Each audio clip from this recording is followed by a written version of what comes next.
ইয়া আইয়ুহাল্লাযীনা আমানুত্তাকুল্লাহ, হে ঈমানদারেরা তোমরা আল্লাহ তাআলাকে ভয় করো। আপনি যদি এখন প্রশ্ন করেন আল্লাহ কেমনে ভয় করব, আপনাকে ভয় করা কিভাবে শিখব, আল্লাহ তাআলা তাকওয়া অর্জনের যত মাধ্যমগুলো বর্ণনা করেন এর মধ্যে প্রথমেই অন্যতম একটি মাধ্যম হিসাবে আল্লাহ তাআলা বলেন ইয়া আইয়ুহাল্লাযীনা আমানুত্তাকুল্লাহ ওয়া কুনু মা'আস সাদিকিন, তোমরা সত্যবাদীদের সঙ্গ লাভ করো, সত্যবাদীদের সঙ্গী হয়ে যাও। আল্লাহ তাআলা এখানে আবিদিন বলেন নাই যে তোমরা আবেদদের সঙ্গী হও, আল্লাহ তাআলা বলেন নাই যে তোমরা যারা দান সাদকা বেশি করে তাদের সঙ্গী হয়ে যাও। সাদিকিনদের সঙ্গী হওয়ার কথা কেন বলেছেন? বাস্তবেই ওই ব্যক্তি পরিপূর্ণ সাদেক হতে পারে যার মধ্যে বাকি সব গুণ পাওয়া যায়। আমার আপনার নবীজি ছিলেন সাদেক, সত্যবাদী। আমার আপনার নবীর চরিত্রের ব্যাপারে কাফেররাও আঙ্গুল তোলার সাহস পায় নাই, হত্যা করার চেষ্টা করেছে ঠিক, কিন্তু আফসোস আমার আপনার এই নবীজির সুন্দর চরিত্রের ব্যাপারে কিছু মুসলমানের ঘরে জন্ম নেওয়া ইসলাম বিদ্বেষী কিছু মানুষও আমার আপনার নবীজির চারিত্রিক ব্যাপারে অপবাদ দেওয়ার অপচেষ্টা করে। অনেকগুলো বিষয় নবীজির ব্যাপারে বলতে চায়, কিন্তু বাস্তবতা হলো তাদের এই দাবিগুলো সম্পূর্ণ ভ্রান্ত। একটা দুইটার কথা বলি, যেমন তারা একটা দাবি করে যে মুহাম্মাদুর রাসূলুল্লাহ সাল্লাল্লাহু আলাইহি ওয়াসাল্লাম 25 বছরের যুবক, উনি বিবাহ করেছেন 40 বছরের একজন নারী, যার আগে দুটো বিবাহ হয়েছিল, দুইজন স্বামী ওনার ইন্তেকাল করেছে, খাদিজাকে বিবাহ করেছে, বলে সম্পদের লোভে বিবাহ করছে। নাউজুবিল্লাহ। বলে রাসূলুল্লাহ সাল্লাল্লাহু আলাইহি ওয়াসাল্লাম বাস্তবিক অর্থে নিজের থেকে খাদিজাকে প্রস্তাব দেন নাই। লম্বা ইতিহাস সংক্ষিপ্ত সারে আমি আপনাদের খেদমতে বলি, খাদিজা ওই জাহেলিয়াতের সময়ও একজন পুত পবিত্রা নারী ছিলেন। কাফেররাই উনার উপাধি দিয়েছিল তাহেরা, পুত পবিত্রা। ওনার বাবাও ধর্নাঢ্য ব্যক্তি ছিল, স্বামীদের থেকেও মেরাজ সূত্রে কিছু সম্পদ ইনি পেয়েছিলেন। উনি একজন বিচক্ষণ বুদ্ধিমতী নারী ছিলেন। উনি এই সম্পদগুলো বসে বসে খান নাই, ব্যবসার কাজে ব্যয় করছেন, ব্যবসা শুরু করে দিয়েছেন। তিনি একবার সিরিয়ায় একটা ব্যবসায়ী কাফেলা প্রেরণ করবেন, কিন্তু এই কাফেলা পরিচালনার জন্য একজন আমানতদার লোক দরকার, বিশ্বস্ত লোক দরকার। নবীজির বয়স তখন 22 বছর, খাদিজা রাদিয়াল্লাহু তাআলা আনহার বয়স হলো তখন 37 বছর। খাদিজা রাদিয়াল্লাহু তাআলা আনহা লোক খুঁজতেছেন, কিন্তু পছন্দসই কাউরে পান না। তখন আরবে একটু দুর্ভিক্ষ চলতেছে। নবীজির চাচা আবু তালেব আমার আপনার নবীজিকে বলতেছে, মুহাম্মদ, যেহেতু খাদিজা ব্যবসার একজন প্রতিনিধি তালাশ করতেছে দায়িত্ব দেওয়ার জন্য, তুমি গিয়ে প্রস্তাবটা দাও, কারণ তোমার চরিত্রের ব্যাপারে সবার জানা আছে, তুমি প্রস্তাব দিলে সে তোমাকে নিয়ে নিবে। আল্লাহর নবী বলতেছে, না, আমি নিজের থেকে প্রস্তাব দিব না, সে যদি আমাকে প্রস্তাব দেয় তাহলে বিবেচনা করব। আবু তালেব চিন্তা করলেন হয়তো অন্য কেউ এই দায়িত্ব নিতে পারে। তিনি নিজের থেকে গিয়া খাদিজার কাছে আমার আপনার নবীজির ব্যাপারে বললেন যে আপনি তো একজন বিশ্বস্ত মানুষ খুঁজতেছিলেন, আপনার ব্যবসায়ী কাফেলার প্রধান হিসাবে নিযুক্ত করে ব্যবসার কাফেলা সিরিয়ায় পাঠানোর জন্য আমার ভাতিজা মুহাম্মদ আছে। তিনি রাজি হয়ে গেলেন, কিন্তু আবু তালেব বলে অসুবিধা হলো, প্রস্তাবটা আপনার নিজের থেকে দেওয়া লাগবে। আল্লাহর নবীর চারিত্রিক সৌন্দর্যে মানুষেরা এত মুগ্ধ ছিল। খাদিজা বলল, মুহাম্মদ ছাড়া যদি অন্য কেউ হইতো কশ্চিনকালেও আমি নিজের থেকে প্রস্তাব দিতাম না। চক করতো 20 বছর যদি ব্যবহার না করা হয় উজ্জ্বলতা একটু কমতে পারে, স্বাভাবিক বিষয়। আবার যখন আপনি এটাকে স্বর্ণকারের কাছে নিয়ে যাবেন, একটু ধোয়া মোছা পরিষ্কার করে দিবে, আবার চকচক করা শুরু করবে। স্বর্ণের কালারটা একটু কমে যাওয়ার কারণে স্বর্ণের দাম কিন্তু কমে যাবে না। দাম চকচক করার আগেও যেমন পরেও তেমন। নবীজির যদি জীবনের দিকে খেয়াল করি, নবীজির জীবনটা আগেও স্বর্ণ, নবুয়তির আগেও স্বর্ণ, পরেও স্বর্ণ। শুধুমাত্র তফাৎ কোথায়? নবুয়তির মাধ্যমে আল্লাহ রাব্বুল আলামিন আমার আপনার নবীজির চারিত্রিক মাধুর্যতাকে বিশ্বব্যাপী আল্লাহ তাআলা ছড়ায় দিয়েছে। না হলে নবীজি বলতেছেন নবুয়তের আগেও আল্লাহ তাআলা আমার আপনার নবীজির দ্বারা ওই সমস্ত কাজ সংগঠিত হতে দেন নাই যেই বিষয়গুলো নবীজি নবুয়তের পরে নিষিদ্ধ করেছেন বা নবীর মাধ্যমে নিষিদ্ধ হয়েছে। মদ হারাম হয়েছে নবুয়তের অনেক পরে, কিন্তু ইতিহাসের কেউ বলতে পারবে না, নবীর দুশ্মনও বলতে পারবে না, নবুয়তের আগে নবীজি কোনোদিন মদ পান তো বহুদূর, মদের পাত্র ধরে দেখছে। নবীজি কোনোদিন লটারিতে যান নাই, নবীজি কোনোদিন গান বাদ্যের অনুষ্ঠানে যান নাই। নবীজি একবার বলতেছেন, আমি তখন ছোট বালক, 10-12 বছর বয়স, মক্কার মধ্যে একটা বিবাহ অনুষ্ঠান হবে এবং ওই বিবাহ অনুষ্ঠানে যাদেরকে দাওয়াত দেওয়া হবে রাতের বেলা খাবার দাবারের পরে গানের আয়োজন হবে। বিবাহ অনুষ্ঠানে গান বাদ্য এটা শুধু জাহেলিয়াতের সময় মক্কার কাফেররাই করতো না, বরং এখনকার সময় দেখা যায় অনেক মুসলমানের বিবাহের মধ্যে গান বাদ্য আছে না না। যেই বিবাহের মধ্যে পাপাচার থাকে ওই বিবাহ কোটি টাকা কাবিন দিলেও টিকবে না। প্রত্যেক জায়গায় নবীজির সুন্নাত অনুযায়ী কর্ম সম্পাদন করলে সেখানে রহমত থাকবে, সেখানে বরকত থাকবে। নবীজি তখন ছোট, বলতেছে আমি সবার সাথে গেলাম, খাবার দাবার শেষ, এখন মূল আয়োজন, নাচ গান শুরু হবে, সারা রাত এটা চলবে। যখন ঘোষণা হলো যে এখন অনুষ্ঠান শুরু হবে, সকলে দৌড় শুরু করে দিয়েছে। ওয়াজ মাহফিলের মধ্যেই মানুষদেরকে ডাকতে ডাকতে অবস্থা খারাপ হয়ে যায় যে একটু সামনে আসেন, কিন্তু গানের অনুষ্ঠানে ডাকা লাগে না। হুড়মুড়ি খাইয়া কে আগে গিয়া বসবে সেই চিন্তা করে পড়েছে। আমার ঘুম ভাঙছে, গত রাত কি হয়েছে, কিভাবে অতিবাহিত হয়েছে আমার কোনো খবর না। নবীজি আবার আর একটা বর্ণনায় বলেন, একবার বাইতুল্লাহর সংস্কার করা হবে। সংস্কার কাজের সময় কাফেররা সিদ্ধান্ত নিল যে আমরা কেউ যেই পোশাক পরে পাপাচারে লিপ্ত হই, অপরাধ করি, গুনাহ করি, এই পোশাক পরে বাইতুল্লাহ সংস্কারের কাজে অংশগ্রহণ করা যাবে না। কি করবা? সকলে মিলে সিদ্ধান্ত নিল আমরা আমাদের পোশাক খুলে ফেলবো, বিবস্ত্র অবস্থায় কাজ করব। হযরত আব্বাস রাদিয়াল্লাহু তাআলা আনহু তখন নবীজিকে বলতেছে, মুহাম্মদ সকলেই পোশাক খুলে ফেলতেছে, তুমিও খুলো। নবীজি যখন বলেন, আমি যখন চিন্তা করতেছি আমার লুঙ্গি খোলা লাগবে, এই চিন্তা করার সাথে সাথে নবীজি অজ্ঞান হয়ে জমিনে পড়ে গেছে। যে কথা বোঝানোর জন্য বলতেছি যে নবুয়তের পরে যেই সমস্ত বিষয় আল্লাহ নিষিদ্ধ করেছেন অথবা নবীর মাধ্যমে করিয়েছেন, এমন কোন কাজ আল্লাহ তাআলা নবুয়তের আগে আমার আপনার নবীজির মাধ্যমে সংগঠিত হতে দেন নাই। নবীজির চারিত্রিক সত্যায়ন নবুয়তের পরে শুধু আল্লাহ তাআলা করেছেন তা নয়, আমার আপনার নবীজির আল আমিন উপাধি যখন তিনি পেয়েছেন তখন বয়স হয়তো 20-এর ঘরে, তখনই মক্কার মানুষ উপাধি দিয়েছে আল আমিন। তখনই মক্কার মানুষ আমার আপনার নবীজিকে উপাধি দিয়েছে আস-সাদিক, সত্যবাদী, আমানতদার। শুধু তাই না, মক্কার কাফেররা নবীজিকে হত্যার ব্যাপারে অপচেষ্টা করেছে, কিন্তু কখনো নবীজির চরিত্রের ব্যাপারে অপবাদ দেওয়ার দুঃসাহস করতে পারে না। কাফেররা নবুয়তের পরে নবীজির থেকে মানুষদেরকে ঠেকানোর জন্য নবীর ব্যাপারে কয়েকটা শব্দ বলতো।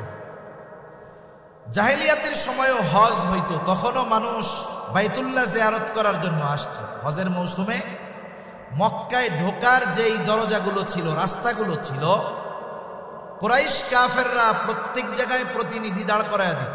ওদের কাজ কি? কাজ ছিল যে যারাই আসবে তোমরা ঘোষণা করবা যে আমাদের মক্কায় মুহাম্মদ নামে একজন লোক আছে। কেউরে বলতো যে বলবা যে সে কিন্তু পাগল, তার কাছে তোমরা কেউ যাবা না। আর এক রাস্তায় দাঁড়ায় আর একজন ঘোষণা করতো, শোনো মক্কায় মুহাম্মদ নামে একজন লোক আছে, সে কিন্তু জাদুকর, তার কাছে যাবা না। আর এক জায়গায় আর এক লোক দাঁড়ায় বলতো, শোনো আমাদের এলাকায় একজন লোক আছে, নাম হলো তার মুহাম্মদ, সে কিন্তু কবি, তার কাছে যাবা না। আর এক রাস্তায় দাঁড়ায় আর একজন বলতো, শোনো আমাদের এলাকায় একজন লোক আছে, তার নাম মুহাম্মদ, সে কিন্তু পাগল, তার কাছে কেউ যাবা না। একটু চিন্তা করে দেখেন, এই মানুষগুলো কেউ আমার আপনার নবীজির নামটা পর্যন্ত জানতো না।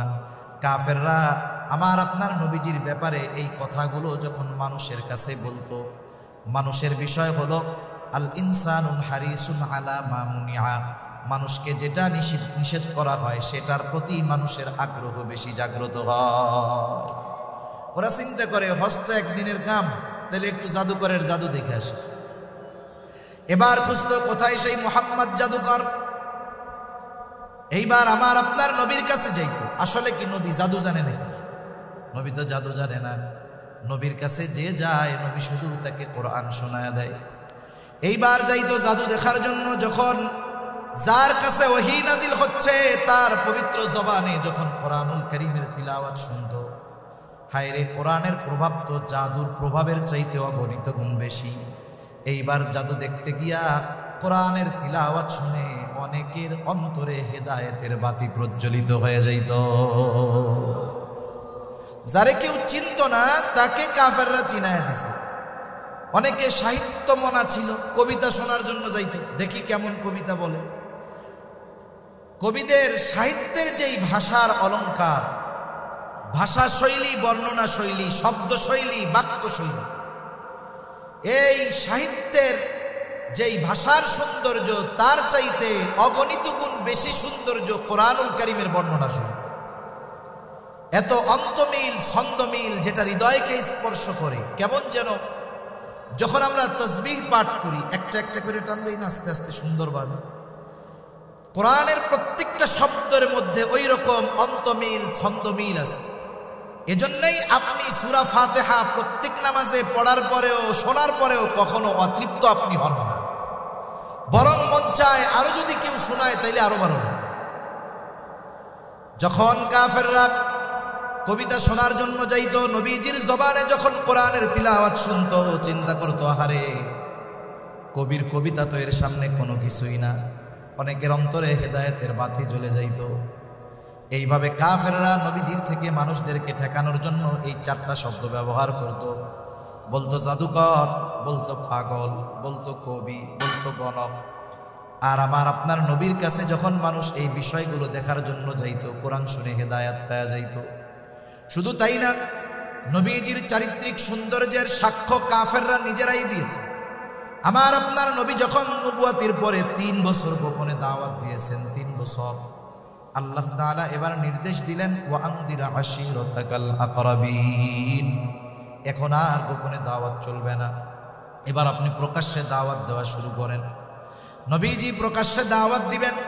আত্মীয় স্বজন, বন্ধু বান্ধব, আশেপাশের সবাইকে একসাথে দাওয়াত দিতে হবে। কেমনে দাওয়াত দিবে? এখন তো আপনার যদি সব বন্ধুর কাছে আপনার কোনো কথা পৌঁছাইতে মন চায়, ফেসবুকে একটা স্ট্যাটাস দিলে হয়ে গেল, অথবা মেসেজ দিলেন, মোবাইল করলেন, হয়ে গেল। নবীজি চিন্তা করলেন কি করা যায়। নবীজি উঠে গেলেন সাফা পাহাড়ের উপরে।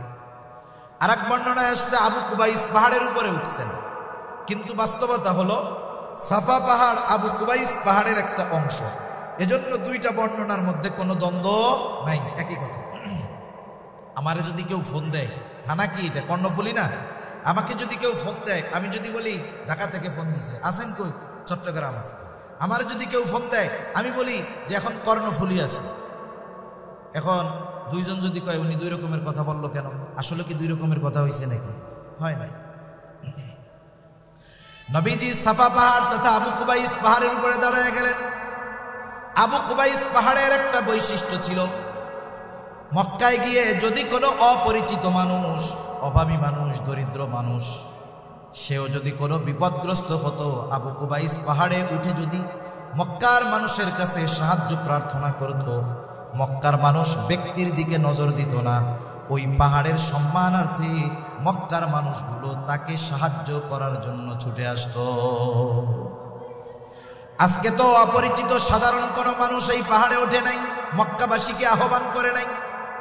আজকে আহ্বান করেছে আল আমিন, আজকে আহ্বান করেছে আস-সাদিক। নবীজি যখন সবাইকে ডাকছেন, মক্কার সব মানুষ গিয়ে নবীজির পাশে উপস্থিত, পাহাড়ের সামনে উপস্থিত।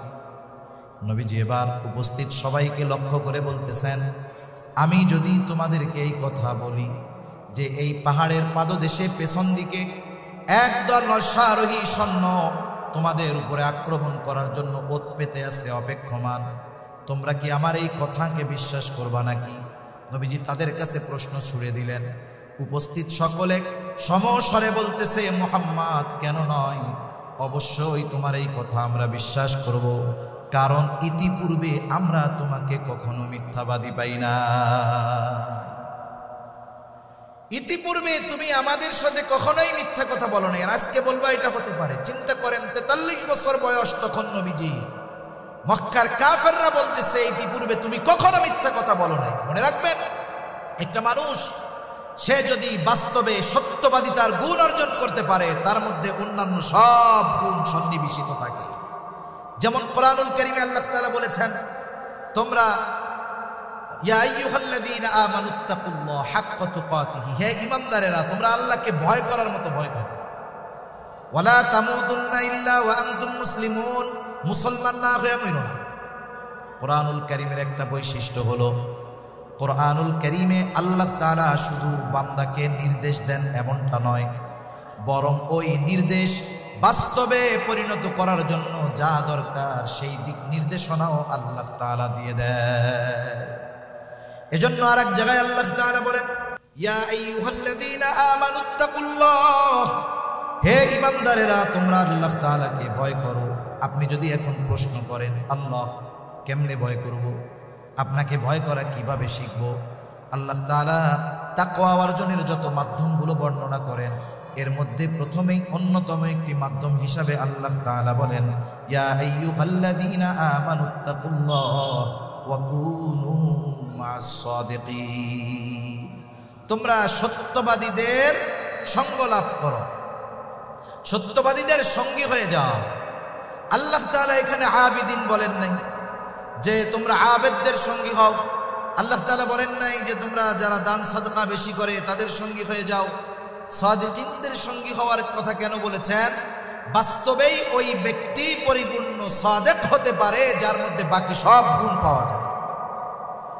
আমার আপনার নবীজি ছিলেন সাদেক, সত্যবাদী। আমার আপনার নবীর চরিত্রের ব্যাপারে কাফেররাও আঙ্গুল তোলার সাহস পায় নাই, হত্যা করার চেষ্টা করেছে ঠিক, কিন্তু আফসোস আমার আপনার এই নবীজির সুন্দর চরিত্রের ব্যাপারে কিছু মুসলমানের ঘরে জন্ম নেওয়া ইসলাম বিদ্বেষী কিছু মানুষও আমার আপনার নবীজির চারিত্রিক ব্যাপারে অপবাদ দেওয়ার অপচেষ্টা করে। অনেকগুলো বিষয় নবীজির ব্যাপারে বলতে চায়, কিন্তু বাস্তবতা হলো তাদের এই দাবিগুলো সম্পূর্ণ ভ্রান্ত। একটা দুইটার কথা বলি। যেমন তারা একটা দাবি করে যে মুহাম্মাদুর রাসূলুল্লাহ সাল্লাল্লাহু আলাইহি ওয়াসাল্লাম 25 বছরের যুবক, উনি বিবাহ করছেন 40 বছরের একজন নারী, যার আগে দুটো বিবাহ হয়েছিল, দুইজন স্বামী ওনার ইন্তেকাল করেছে, খাদিজাকে বিবাহ করেছে, বলে সম্পদের লোভে বিবাহ করছে। নাউজুবিল্লাহ। বলে রাসূলুল্লাহ সাল্লাল্লাহু আলাইহি ওয়াসাল্লাম বাস্তবিক অর্থে নিজের থেকে খাদিজাকে প্রস্তাব দেন নাই। লম্বা ইতিহাস সংক্ষিপ্ত সারে আমি আপনাদের খেদমতে বলি, খাদিজা ওই জাহেলিয়াতের সময়ও একজন পুত পবিত্রা নারী ছিলেন। কাফেররাই উনার উপাধি দিয়েছিল তাহেরা, পুত পবিত্রা। ওনার বাবাও ধর্নাঢ্য ব্যক্তি ছিল, স্বামীদের থেকেও মেরাজ সূত্রে কিছু সম্পদ ইনি পেয়েছিলেন। উনি একজন বিচক্ষণ বুদ্ধিমতী নারী ছিলেন। উনি এই সম্পদগুলো বসে বসে খান নাই, ব্যবসার কাজে ব্যয় করছেন, ব্যবসা শুরু করে দিয়েছেন। তিনি একবার সিরিয়ায় একটা ব্যবসায়ী কাফেলা প্রেরণ করবেন, কিন্তু এই কাফেলা পরিচালনার জন্য একজন আমানতদার লোক দরকার, বিশ্বস্ত লোক দরকার। নবীজির বয়স তখন 22 বছর, খাদিজা রাদিয়াল্লাহু তাআলা আনহার বয়স হলো তখন 37 বছর। খাদিজা রাদিয়াল্লাহু তাআলা আনহা লোক খুঁজতেছেন, কিন্তু পছন্দসই কাউরে পান না। তখন আরবে একটু দুর্ভিক্ষ চলতেছে।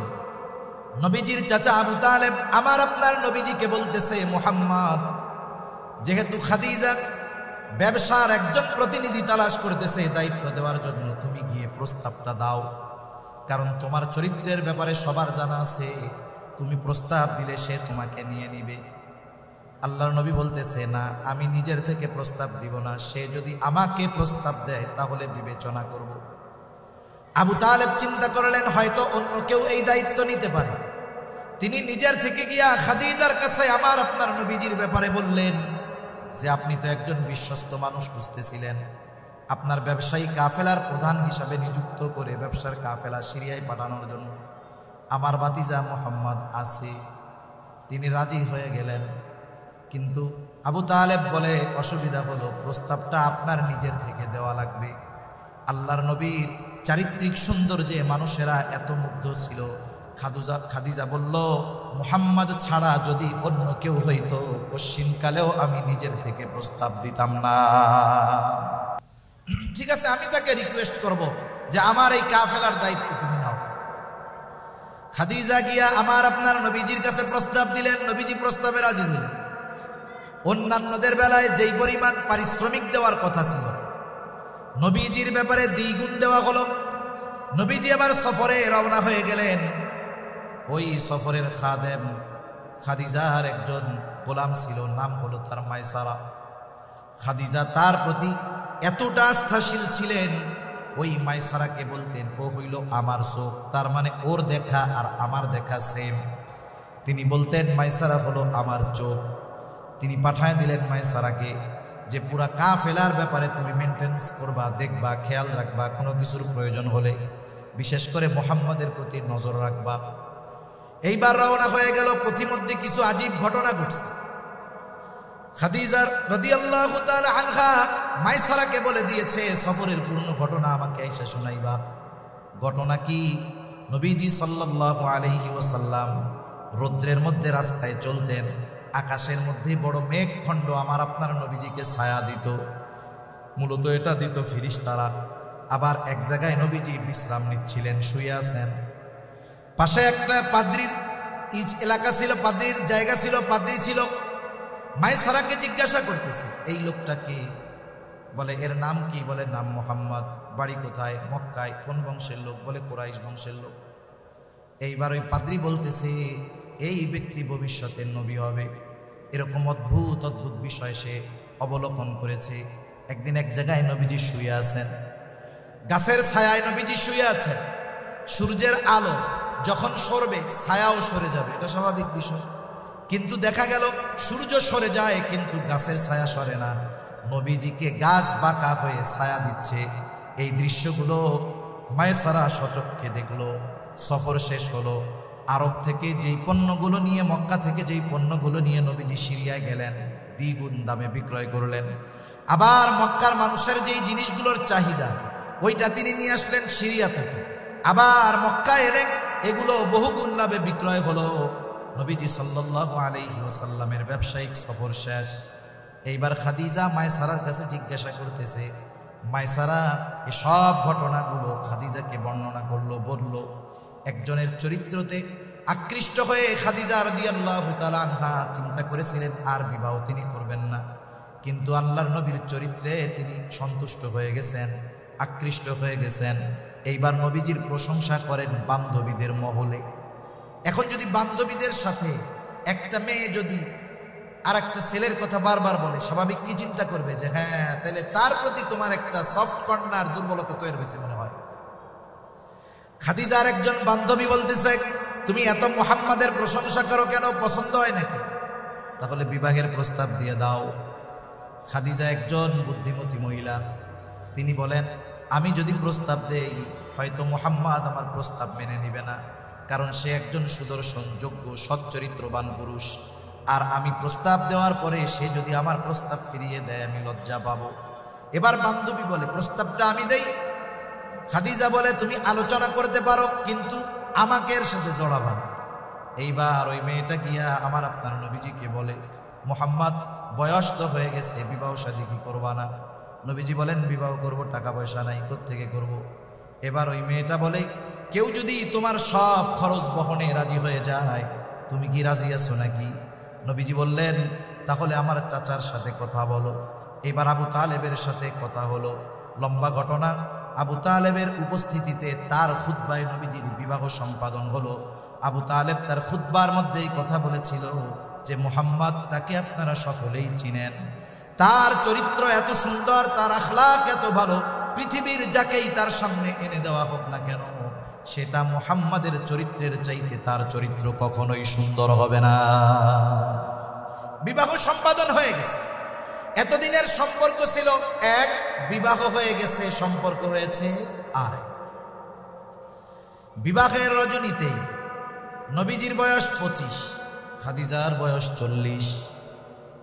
খাদিজা রাদিয়াল্লাহু তাআলা আনহা আমার আপনার নবীজিকে ওই রজনীতে বলতেছে, মুহাম্মদ আজকে থেকে আমি হলাম আপনার অধীনস্থ, সুতরাং শুনে নেন আমার যত সম্পদ আছে আমি আমার সব সম্পদের মালিকানা আপনাকে দিয়ে দিলাম, আপনি এই সম্পদ যেভাবে খুশি সেভাবে ব্যয় করবেন। সুবহানাল্লাহ।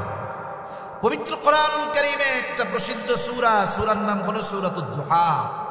সূরার নাম সূরাতুদ দুহা।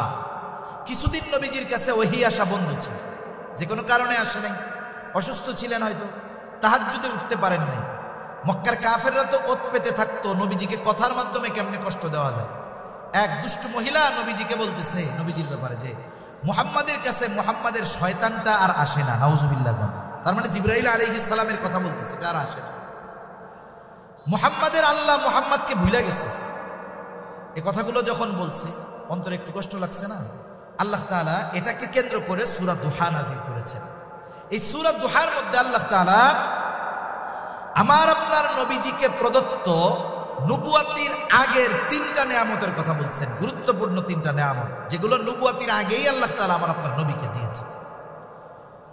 আল্লাহ রাব্বুল আলামিন বলেন, মা ওয়াদ্দাআকা রাব্বুকা ওয়া মা ক্বালা ওয়ালাল আখিরাতু খায়রুল লাকা মিনাল উলা ওয়ালা সাওফা ইউতিকা রাব্বুকা ফাতারদা আলাম ইয়াজিদকা ইয়াতীমান ফাআওয়া। আপনার রব আপনারে ভুলেও নাই, ছেড়েও দেয় না, বরং শুনে রাখেন আপনার প্রত্যেকটা প্রেজেন্ট, প্রত্যেকটা বর্তমান, প্রত্যেকটা ভবিষ্যৎ আপনার বর্তমানের চাইতে উত্তম। যদি ধরেন কথাটা কেমন, আপনার এই মুহূর্তটা যেমন তারপরের মুহূর্ত আরো আপগ্রেড, তারপরের মুহূর্ত আরো আপগ্রেড, তার মানে যত ভবিষ্যৎ আসবে আপনার শান মান মর্যাদা তত উঁচুতে উঠতে থাকবে। সুবহান। সময়ের সাথে সাথে শুধু আপনার সম্মান বাড়বে, দুনিয়ায়ও বাড়বে, আখিরাতেও। ওয়ালাল আখিরাতু খায়রুল লাকা মিনাল উলা ওয়ালা সাওফা ইউতিকা রাব্বুকা ফাতারদা। অচিরেই আপনার রব আপনাকে এত কিছু দিবেন যে আপনি খুশি হয়ে যাবেন। আরে হাবিব, আপনি শুইনা নেন, আমি তো আপনাকে নবুয়াতি দেওয়ার আগেই ভুলে যাই নাই। যখন আপনাকে নবুয়াতি দেই নাই, নবুয়াতি দেওয়ার পরে তো আপনার সব ইন্তজাম করার জিম্মাদারি আমি আল্লাহ। ওই অবস্থার আগে আমি ভুলি নাই, আর এখন আপনারে ভুলে যাবো, এটা হয় কেন? আল্লাহ রাব্বুল আলামিন বলেন, আলাম ইয়াজিদিকা ইয়াতীমান ফাআওয়া। আমি কি আপনাকে ইয়াতীম অবস্থায় পাই নাই? ইয়াতীম অবস্থায় পেয়ে আপনাকে আমি ছেড়ে দেই নাই, আপনার লালন পালনের ব্যবস্থা করেছি। কেমনে আল্লাহ করছেন? স্বাভাবিকভাবে আমাদের সমাজে কি হয়, মনে করেন একজনের ছেলে বিবাহ করছে, ওই ছেলের স্ত্রীর পেটে সন্তান, আলট্রাসোনোগ্রাম করে জানছে ছেলে হবে, তাহলে বলেন তো ওই বাড়ির দাদা খুশি হয় না বেজার হয়? দাদি যদি নিজেও মহিলা কিন্তু যদি শোনে ছেলের ছেলে হবে বেশি খুশি হয়। এখন এই ছেলেটা দুনিয়ায় ভূমিষ্ঠ হওয়ার 2 মাস আগে আপনার ছেলেটা মারা গেল। বলেন তো এতকাল যেই আনন্দ ছিল যে আপনার নাতি আসবে, ছেলের ঘরের নাতি, ছেলে যখন মারা যাবে ছেলের ঘরের নাতির আগমন আপনাকে আর আনন্দিত করবে না। তখন কপাল ঘুচায়া যাবে যে হায় রে, এখন যদি দুনিয়া আসে কে খাওয়াবে, কে লালন পালন করবে? দাদির মুখেও হাসি নাই, দাদার মুখেও হাসি নাই, চাচার মুখেও হাসি নাই। কিন্তু আমার আপনার নবী দুনিয়ায় আসার আগে আমার আপনার নবীর পিতা ইন্তেকাল করেছে। এই কারণে আব্দুল মুত্তালিবের কপাল ঘুচায়া যায় নাই। ঐতিহাসিকেরা লিখেন, যারা সিরাত লিখেছে, নবীজির জীবনী লিখতেছেন, আব্দুল মুত্তালিব আল্লাহর কাছে 10টা সন্তান চাইছিল জমজম কূপ খনন করার কাজে সহযোগিতার জন্য। আব্দুল মুত্তালিব এই 10 সন্তান পেয়ে যত খুশি না হয়েছে, আমার আপনার নবী দুনিয়ায় আগমন করার কারণে আব্দুল মুত্তালিব তার চাইতে অগণিত গুণ বেশি খুশি হয়েছে।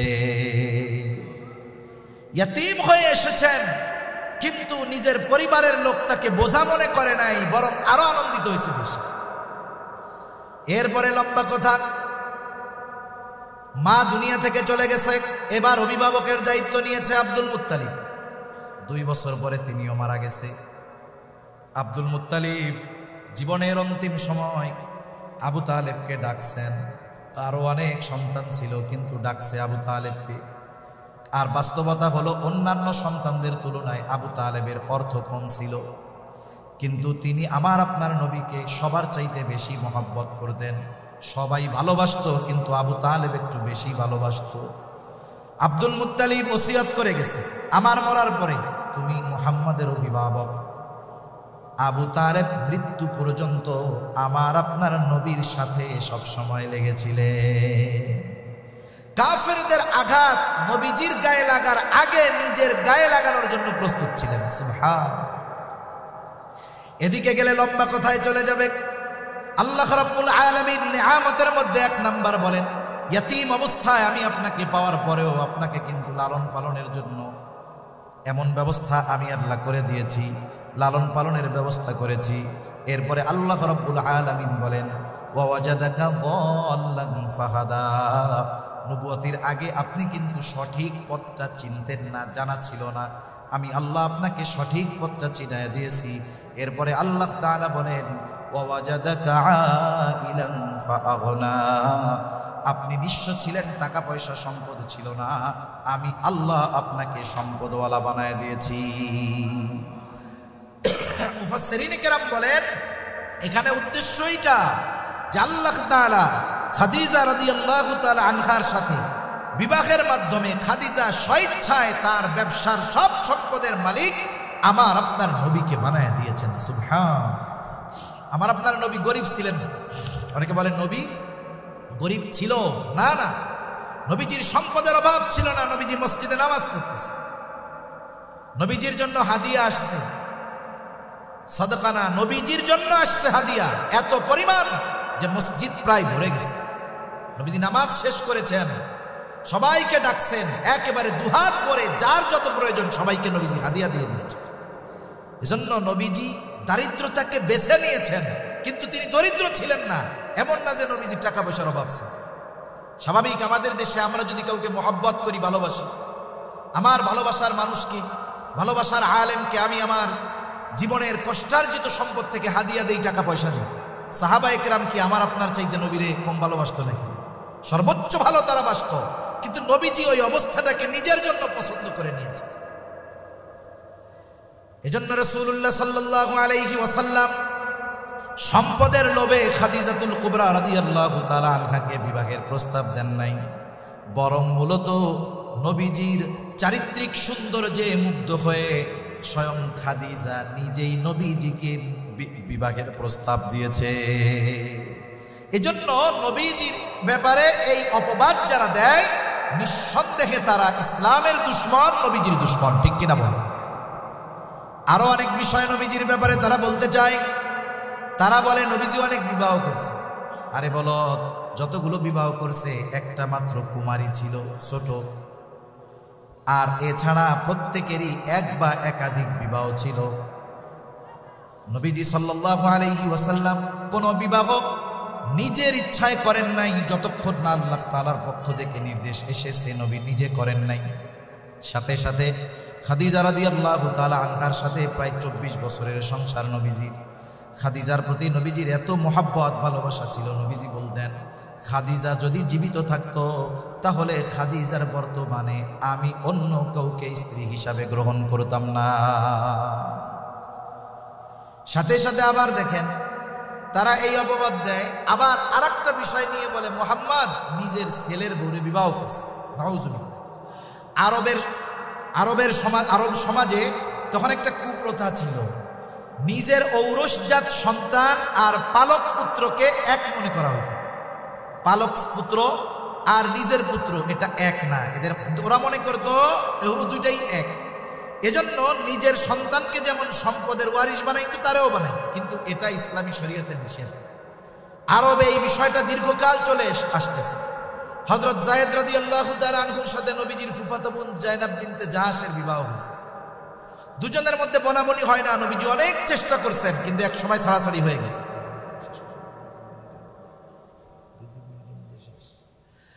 জায়নাব বিনতে জাহাশ ছাড়াছাড়ি হয়ে গেছে। এখন নবীজি কি করলেন? চেষ্টা করছেন জায়েদের সাথে জায়নাব বিনতে জাহাশের সংসার টিকে নাই, আর জায়েদকে নবীজির পালক পুত্র। এইবার আল্লাহ তাআলার নির্দেশ আসলো, আপনি জায়নাব বিনতে জাহাশকে বিবাহ করেন। নবীজিও টেনশনে পড়ে গেছে। শতাব্দীর পর শতাব্দী ধরে আমাদের সমাজে এটাকে অন্য চোখে দেখা হয়, পালক পুত্রকে নিজের পুত্রের মতো মনে করা হয়। এখন যদি বিবাহ করি অবস্থা কি হবে? কিন্তু আল্লাহ তাআলা আমার আপনার নবীর মাধ্যমে শুধু ওহী নাজিল করেই শেষ করেন নাই, ওহী নাজিল করার সাথে সাথে আমার আপনার নবীর মাধ্যমে আল্লাহ তাআলা প্রত্যেকটা আইনের বাস্তব প্রয়োগ করে দিয়েছে। এজন্য নবীজি হলো প্র্যাকটিক্যাল কোরআন। কোরআনে এমন কোনো আইন নাই, এমন কোনো বিধান নাই যেটা আমার আপনার নবীর মাধ্যমে বাস্তবায়িত হয় না। চুরি করলে হাত কাটতে হবে, নবীজি নিজে এটার বাস্তবায়ন করেছে। জেনা করলে শাস্তি কি হবে, নবীজি এটার বাস্তবায়ন করেছেন।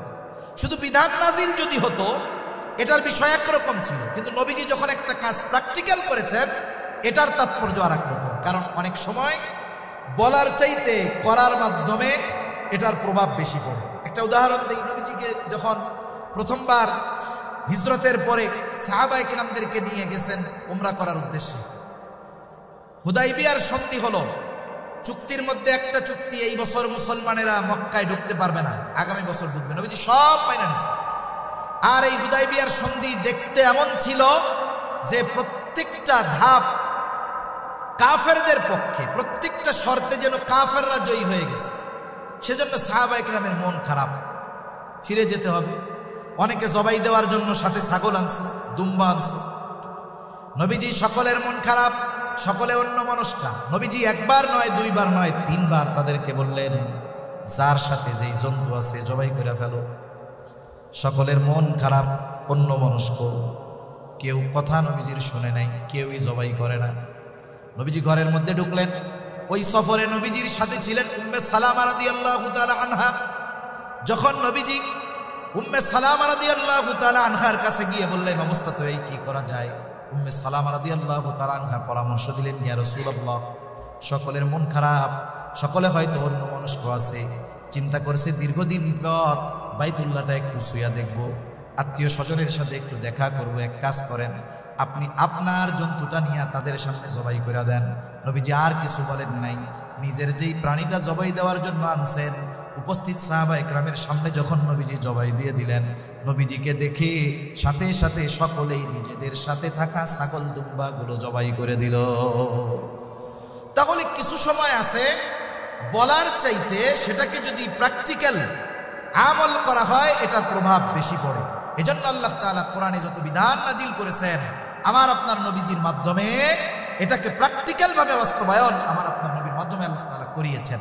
তা নবীজির চরিত্র হলো মহাসাগরের মতো, মহাসমুদ্রের মতো চারিত্রিক সৌন্দর্য।